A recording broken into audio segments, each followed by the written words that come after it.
오늘은 하나님의 사람답게 살아가기란 제목으로 하나님의 말씀 전파하도록 하겠습니다. 오늘 본문의 말씀은 크게 두 가지 규례를 다루고 있는데 1절부터 6절까지는 종의 구속과 자유에 관한 규례이고 7절부터 11절까지는 여종이라고 말하지만 좀 명확히 말하자면 결혼이나 첩을 삼기 위해서 지참금을 주고 사온 여인에 대해서 어떻게 처우할 것인가의 문제를 다루고 있다 할 수 있습니다. 두 가지 다 약자를 위한 법이다라고 볼 수 있습니다. 자, 오늘 우리가 이 본문을 공부하면서요, 우선적으로 좀 생각할 것이 있습니다. 이것은 바로 하나님의 질서 속에서는 인간은 다 평등하다라는 사실을 우리가 기억할 필요가 있다는 사실입니다. 인간은 누구나 다 하나님에 의해서 평등하게 창조되었습니다. 그러나 문제는 인간에게 죄가 시작되면서 인간 세계는 힘을 바탕으로 한 불평등의 시대가 시작되었다는 것을 좀 알 필요가 있어요. 그래서 강자가 약자를 자기 식대로 지배하고 다스리는 비인간적인 삶이 시작되었다라는 사실을 잊지 말아야 됩니다. 여러분, 우리가 이 죄의 무서움을 좀 알아야 되는데요, 죄라고 하는 것이 결국 하나님과의 단절을 일으키지 않습니까? 하나님과의 단절을 일으키는 가장 커다란 이유가 뭐냐면 인간 안에 자기를 비정상적으로 사랑하는 욕망이 일어났기 때문입니다. 자기만 중요하다고 생각하는 그 욕망이라고 하는 것은 언제나 단절을 일으킵니다. 하나님과의 단절을 일으키죠. 그 단절의 첫 번째가 뭐냐면 자기를 너무나 사랑하기 때문에 다른 사람들에 대해서 무관심이 되는 거예요. 우리가 하나님과 영적으로 연합해 있다가 자기에 대한 욕망, 자기에 대한 부라든지 자기에 대한 권력에 대한 욕망이 생기고 나면 하나님에 대해서 무관심해지지 않습니까? 그럼 당연히 단절되는 것입니다. 여러분, 무관심이라고 하는 것은요, 결국 무지함을 일으키고, 무지함이라고 하는 것은 결국 무례함을 일으킵니다. 여러분, 우리가 잊지 말아야 되는 거예요. 우리가 이웃에 대해서도 마찬가지입니다. 이웃에 대해서 무관심하기 시작하면 그에 대해서 알지 못하게 되는 무지함이 시작되고, 무지함이 많아지면 결국 그를 무례하게 대하는 무례함의 삶이 시작되는 것입니다. 모든 관계가 그런 거예요. 우리가 부부관계도 마찬가지입니다. 부부가 서로에서 무관심해지기 시작하면 그에 대해서 알지 못하기 시작하고, 무지하기 시작하면 그에 대해서 무례하게 대하게 되는 것입니다. 그렇기 때문에 여러분, 우리가 누군가를 무례하게 대하고 있다면 거기서는 뭐예요? 나에 대해서 비정상적으로 살아가는 자기 욕망 속에 내가 빠져들고 있다는 것을 잊지 말아야 되는 것입니다. 하나님께서는 바로 그거예요. 하나님께서 원래 창조하신 그 창조 원리와 다른 인간의 삶을 주님께서는 원치 않으십니다. 인간은 원래 하나님에 대해서도 지극한 관심을 갖고 그를 섬기게 만들어졌을 뿐만 아니라 하나님이 창조하신 다른 피조물들에 대해서도, 사람이라든지 자연에 대해서도 지극한 관심을 가지고 그들을 품고 그들과 더불어 살 수 있도록 만들어 주셨다는 사실이에요. 그 창조 질서를 어긋나게 되면 인간의 세계는 깨어지게 되고 죄로 인해서 무너질 수밖에 없음을 알아야 됩니다. 그러기에 오늘 하나님께서 제정하신 이 약자 보호법이라고 하는 것은요, 어떻게 보면 창조 질서에 의해서 성립된 법이고 사람 위에 사람이 존재하지 않는다라는 것을 분명히 가르치고, 또한 세상에 의해서 강자와 약자가 나누어지게 됐다면 강자들은 반드시 약자를 돌봐야 된다는 하나님의 기본 평등법에 의거한 것이라는 것을 잊지 말아야 되는 거예요. 자, 오늘 우리가 이 본문을 대하면서요, 하나님의 사람으로 온전히 살아가기 위해서는 바로 인간에 대한 존엄의식을 잃어버리지 않는다는 것, 참 중요하다는 것, 여러분 다시 한번 기억하십시오. 사람이요, 사람을 자기의 소유로 소유로 여기기 시작하면서부터 죄는 시작되는 것입니다. 자기에게 속한 사람은 없습니다. 여러분, 우리가 왜 가족관계가 깨집니까? 부인이, 남편이 생각할 때 부인이 자기에게 속했다고 생각하고, 왜 자녀와의 관계가 깨집니까? 자녀가 내게 속했다고 생각하기 때문에 아니겠습니까? 모든 관계가 그런 거예요. 왜 우리가 사업할 때 자꾸 이 사회적인 관계가 문제 일어납니까? 사실은 상대방에도 문제가 있을 수 있지만 첫 번째 문제는 내가 상대방을 소유했다라고 생각하는 그 소유의식 때문에 사실은 모든 문제가 일어나는 것입니다. 여러분, 소유가 아니라 뭐예요? 존재인 것입니다. 같은 존재로서 어떻게 살아가는 방식인가를 서로 나누는 것이지, 그러기 위해서는 뭐예요? 예수를 믿는 사람들은 형제가 가장 중요하다는 거예요. 서로 형제를 가지고 함께 더불어 존재할 수 있는 방법들을 생각해내는 것이 우리 인간에게는 참 중요한 것이고, 그것이 사람이 사람답게 살아가는 중요한 방법임을 우리가 알고 있어야 됩니다. 자, 오늘 이 하나님께서 주신 약자 보호법에서는요, 그 약자들을 강자들이 보호해 줄 것을 얘기하고 있는데, 사실 이 사회 속에서는 보면 이 권력이라고 하는 것들 때문에 불평등의 사회가 시작되지 않습니까? 힘의 논리라고 하는 것이 강자가 약자를 지배하게 되어 있습니다. 그러다 보니까 어떻게 합니까? 약자들이 힘이 없기 때문에 강자를 다시금 그들 밑으로 떨어뜨리기 위해서 쓰는 방법은 뭡니까? 강자가 그동안 가졌던 힘의 논리를 역행해서 쓰는 거예요. 그래서 뭡니까? 연합해서 오늘날도 칠레 밖에 나가면 데모를 많이 하지 않습니까? 구조적인 문제를 해결하기 위해서 사회적인 문제를 일으키는 것이 사실 방법이죠. 그러나 저는 그렇게 생각합니다. 예수 믿는 사람들은 어떻게 그러면 이 사회적인 문제들을 해결할 수 있을 것인가? 오늘 본문을 잘 묵상해 보면 우리가 알 수 있습니다. 오늘 본문을 잘 묵상해 보면 하나님께서 주시는 이 약자 보호법이라고 하는 것이 집단에게 주는 것 같지만 사실은 집단에게 주시는 것이 아니라 누구에게 주시는 거예요? 말씀을 듣는 개인에게 주신다는 거예요. 연합해서 사회를 바꿀 수도 있는 것이지만 진정한 혁명은 어디서부터 시작되는 겁니까? 내 안에 있는 단절의 혁명에서부터 일어나는 거예요. 단절을 끊어버리고 단절을 없애버리고 진정한 연합으로 뒤바뀌고 무관심을 깨트리고 관심으로 나의 그런 삶을 바꾸기 시작했을 때 진정한 영적인 혁명들이 일어날 수 있게 된다는 겁니다. 오늘 하나님께서 우리 약자보호법을 우리에게 주셨을까요? 사람들이 점점 더 부해지고 또한 자기에게 힘이 있게 되면서 약자들에 대해서 무관심해지더라는 거예요. 처음에는 관심이 있었는데 나중에 무관심해지는 거예요. 여러분, 우리가 한번 생각해 보십시오. 우리가 칠레 땅에서 우리가 부리며 사는 삶이 있지 않습니까? 우리가 가게에 가서도 우리의 직원들이 있을 수 있고 또 우리 집에 가서 식모들이 있을 수 있고 그렇습니다. 처음에 우리가 와서 그들을 처음 대하기 시작할 때 우리는 형제를 가지고 대하기 시작했습니다. 어떻게 하면 이 칠레 사람들에게 잘해줄까 생각하면서 하다가 몇 번 당하고 나면 그 다음부터 우리 마음속에 단절의 마음이 시작되는 거죠. 어떻게 감히 내가 저 사람을 잘해주기 위해서 이만큼 해줬는데 나에게 이렇게 할 수 있을까 생각해서 뭡니까? 점점 더 무관심해지고 무관심해지다 보니까 그들의 마음을 읽지 못하게 되고 읽지 못하게 되니까 어느 순간 그들에게도 무례하게 대하는 우리 자신을 발견하게 되는 거예요. 교회 와서 말씀을 볼 때는 마음에 찔리죠. 내가 예수 믿는 사람인데 이렇게 살면 안 될 텐데 라고 생각하지만 막상 직장 안에 들어가고 나면 다시금 무례해지는 우리 자신을 바라보지 않습니까? 여러분, 우리가 말씀을 잘 묵상해야 되는 거예요. 말씀의 혁명이라고 하는 것은 단순히 내 안에서 성령 충만해서 주님, 내가 주님 안에서 기도하겠습니다 하고 기도를 오래 하는 것이 중요한 것이 아니라 내 삶 속에서 하나님께 주시는 그 법이 어떻게 실천되는 것인가를 우리 스스로 목격할 수 있고 우리 삶의 혁명이 일어날 수 있을 때 가능한 것입니다. 그렇기 때문에 여러분, 이 약자보호법에서 말씀하신 게 뭐냐? 바로 이 말씀을 듣는 우리 스스로 먼저 이 사회를 변혁할 수 있도록 내 삶과 연결된 사람에게 존중을 다하라. 거기서부터 시작되는 거죠. 그들의 사정을 살피라는 거예요. 무관심하지 말고 그들에게 관심을 두라는 것입니다. 오늘 특별히 1절부터 6절까지의 말씀에서 보니까 종에 대한, 히브리 종에 대해서 나오죠. 그 종에 대해서 나오면서 하나님께서 명령하신 것이 뭡니까? 만약에 히브리 종들, 너희 동족들이 어떠한 경제적인 이유 때문에 너희의 종이 됐다 할지라도 그 종이 된 사람을 몇 년간만 데리고 있으라는 거예요? 6년간만 데리고 있어라. 그리고 7년째 되는 애는 풀어줘라 라고 하는 거예요. 어떠한 이유가 있든지 너가 그를 풀어주는 것이 마땅하다라는 것을 얘기하고 있는 거예요. 그것은 뭡니까? 너희가 더 이상의 욕심을 품지 말고 더 이상의 욕망을 풀지 말라라고 하는 거예요. 사람은 내게 속해 있는 것이지 사람에게 속해 있는 것이 아니다라는 것을 보여주는 것입니다. 여러분, 저는요 이 말씀이 굉장히 중요하다고 생각해요. 우리가 갖고 있는 소유라고 하는 것이 사람만 있는 것이 아닙니다. 무엇이 있습니까? 물질도 있지 않습니까?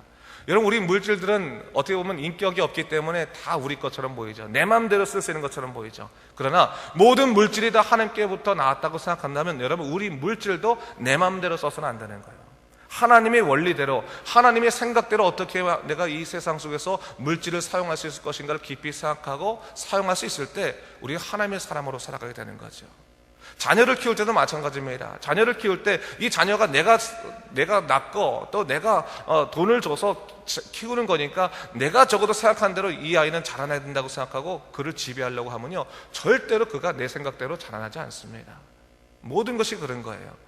하나님의 원리대로 우리가 세상을 다스리고 또한 자녀를 다스리고 가정을 이끌고 또 직장 속에서 하나님의 원리들을 행사하려고 할 때 그때서 자연스럽게 하나님의 뜻을 볼 수 있는 일들이 넘쳐날 수 있다는 것을 잊지 말아야 되는 거예요. 여러분, 교회 안에서만 그리스도인인 것은 소용없습니다. 교회 밖에서 그리스도인으로 존재해야 되는 거예요. 교회 밖에서 교회를 안 다니는 사람들로 하여금 집사님, 권사님, 장로님 이런 말을 들을 수 있어야 되는 거예요. 그들이 집사가 뭔지 알고 권사가 뭔지 알고 장로가 뭔지 알겠습니까? 그러나 그들이 입에서부터 장로님, 집사님, 권사님이라고 말할 때 그 말의 근거가 존경심에서부터 나왔다면 우리는 우리의 삶 속에서 예수의 향기를 지금 분명히 풍겨내고 있는 겁니다.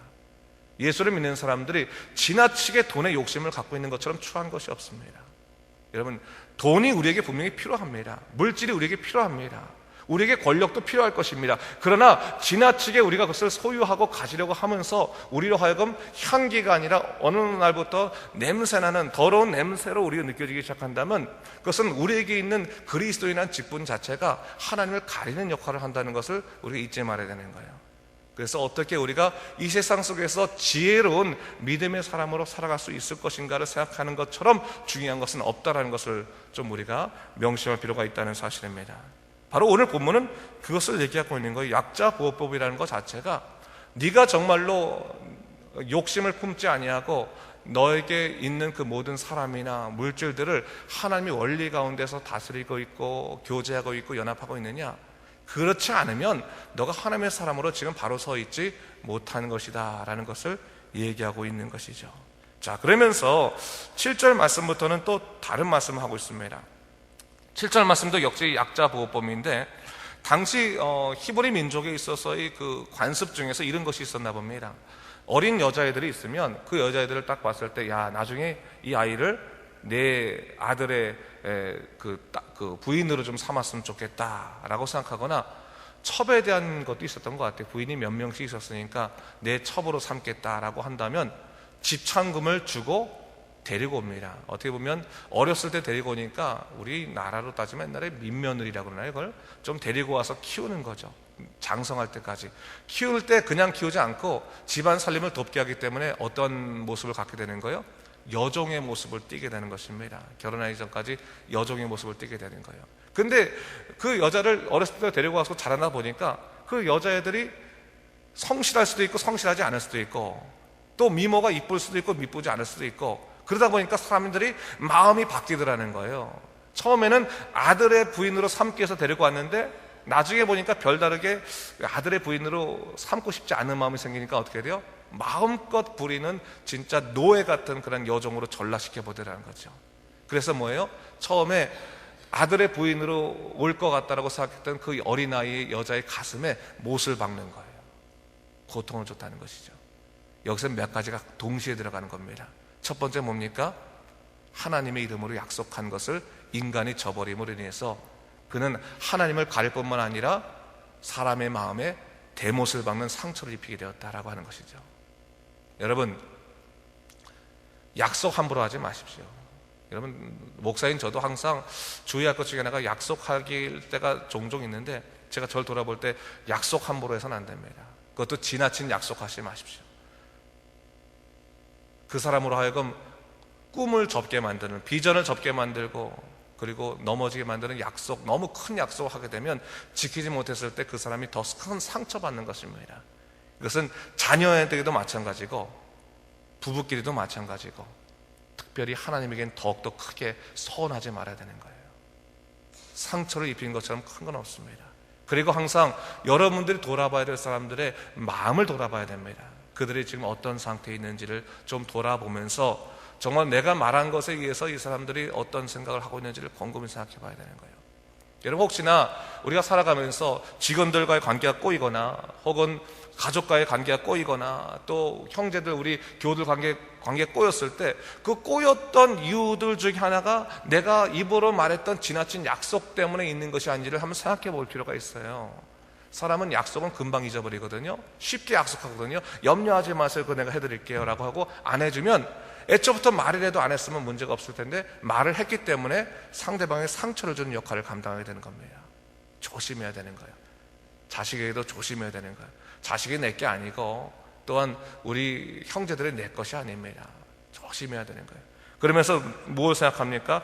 만약에 정말 딸을 여종으로 삼고자 했다면 어떻게, 여종을 딸로 그 아들의 부인으로 삼고자 했다면 어떻게 하라는 거예요? 딸처럼 대해줘야 된다. 딸처럼. 가족이다. 가족이다.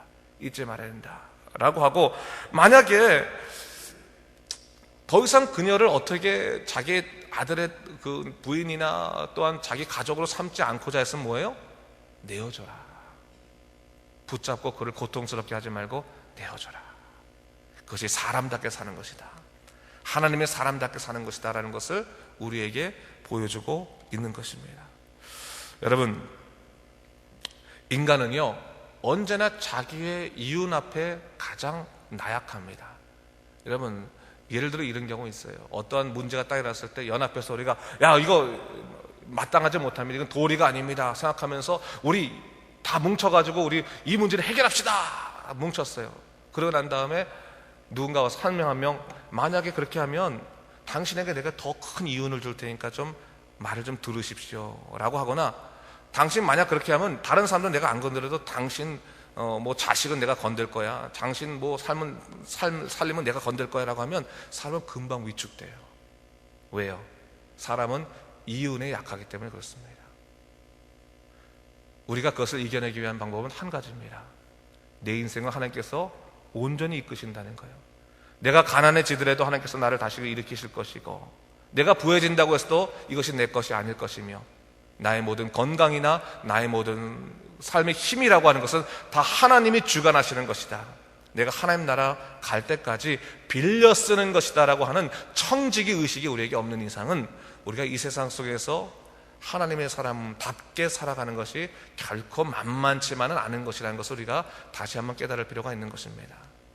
여러분, 약자보호법은 있는데 좀 깊이 좀 묵상해 보십시오. 집에 가서도 또 가게 가서도 좀 생각을 잘 해보십시오. 생각해보면서 나는 과연 사회관계 속에서 하나님의 사람으로 어떻게 서가고 있는지, 나는 혹시 내 욕심 때문에 다른 사람들에게 상처를 주고 있지 않는지, 난 지나치게 물질의 욕심을 갖고 있지 않는지 다시 한번 생각해 보면서 하나님의 사람답게 오늘도 바로 서실 수 있는, 어떻게 보면 여러분 교회라고 하는 곳이 얼마나 아름다운 곳이냐면요, 여러분 잘 아실 게 뭐냐면, 여러분 헌금을 교회에 내거나 11조를 드리는 것을 마치 내가 내 것을 떼어서 여기 드리는 거라 생각하지 마십시오. 그건 원래부터 다 하나님의 것이었습니다. 중요한 것은 뭡니까? 하나님의 것이 교회라는 이름으로 사용되기 시작했을 때 하나님의 이름이 거룩해지고 내가 더 이상 관여하지 않고 주님의 이름으로만 사용될 수 있는 사회의 빛과 소금의 역할을 감당하게 되는 것입니다. 교회가 정직하기만 한다면 여러분, 교회가 할 수 있는 일은 무궁무진합니다. 하나님의 사람의 이름으로 할 수 있는 일들이 참 많이 있습니다. 여러분들의 모든 물질이나 시간을 교회를 통해서 하나님의 의가 드러난 일에 사용하십시오. 그것처럼 귀중한 일 없습니다. 그것은 후회할 것 없는 귀한 일이니까 그 부분들 여러분 열심히 생각하면서 오늘도 하나님의 뜻 가운데 살아가는 여러분 되시길 주님의 이름으로 축원합니다. 기도하겠습니다.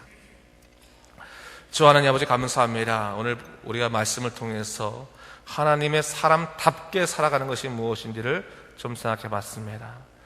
겉으로는 기도도 하고 하나님의 사람이라고 하지만 혹시 하나님의 사람다운 모습이 없지 않습니까? 주 하나님 아버지, 더 이상의 욕심을 품지 아니하고 하나님의 사람답게 살아갈 수 있도록 우리의 삶을 이끌어 주시옵소서.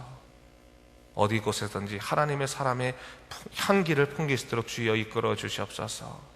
감사드리며 예수님 이름으로 기도드립니다. 아멘.